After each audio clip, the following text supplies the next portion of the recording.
I want to show you something. I built this box mantle for a client about 25 years ago. As you can tell, it's golden oak and it has a real kind of a fancy face to it. They really like it, but in those years, they've updated their home. They've put in a nice new white kitchen. They've painted some of the other golden oak woodwork, and they asked me if I would turn their golden oak mantle into a white mantle, and that's what we're going to do today on Woodworking with Wes. As you can see, this mantle has some real nice detail. It has a beautiful dentil mold. It has some nice relief moldings. There's a fluted column down each side. They really like the detail in their mantle. They just no longer care for the golden oak. You can see a box mantle has a big top to it. This fireplace sits in their home, and it just is a beautiful place to have a nice fireplace, but they just don't like the golden oak anymore. We're going to paint that today. We're going to link you to a video that we did where we filled the grain of a golden oak door and painted it white. We're going to do the same thing today. We'll just start off by putting a little bit of cleanup on this mantle, then we're going to fill the grain and paint.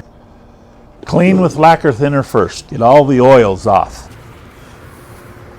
To clean the dentil mold, I'm using just a small brush and some lacquer thinner, and I'm just really going to get in here and clean out all that dirt. We'll soak it down with lacquer thinner and wipe up the dirt. Now, with our lacquer thinner dry and our initial cleaning done, we're just taking a fine grit sanding sponge and sanding all of the surfaces, getting ready to apply our filling that we're going to do to fill the grain. With our cleaning and sanding all done, we're now ready to fill the grain. Now, I'm just using some Sherwin-Williams shrink-free spackling. I mixed a little water with it in order to give it the consistency of like pancake batter. I'm just going to put this on with a paintbrush, wipe it into all of the grain as best I can, and then we'll go back after it dries and do another soft sand to smooth it up. There are other products that are available on the market for filling oak grain when you get ready to paint, and they're very good, but this is a very inexpensive one, and the one that I have chosen, it's just easy to work with, easy to get the work done that I want to, and it's very inexpensive. So we're going to go ahead and finish this up and complete the rest of the mantle to the same stage. With our spackle dry, we now are going back and sanding and cleaning everything very softly so that we don't sand out the fillet that we've put into the grain,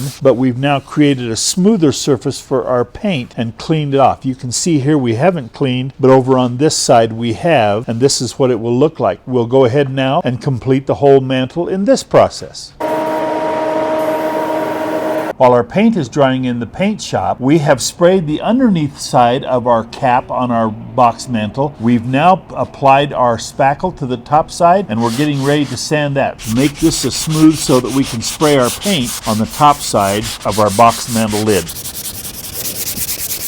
We have now painted the box part of our mantle with 4 coats of tinted white primer. We use ML Campbell because I can get it here. It is a primer that we have heard that is a little difficult to get in some areas. Any tinted primer will work, and you can get a sprayable tinted primer. Check with your local paint provider. You can also get primers that are paintbrush and roller, and you could do the exact same finish with a paintbrush and roller on this. We're now getting ready to spray a pre-catalyzed lacquer for our final coat to finish it off, and we'll go that far, and then we're going to work on the top. We have our top all sanded ready for paint so that we can finish it off, but we'll finish this part first.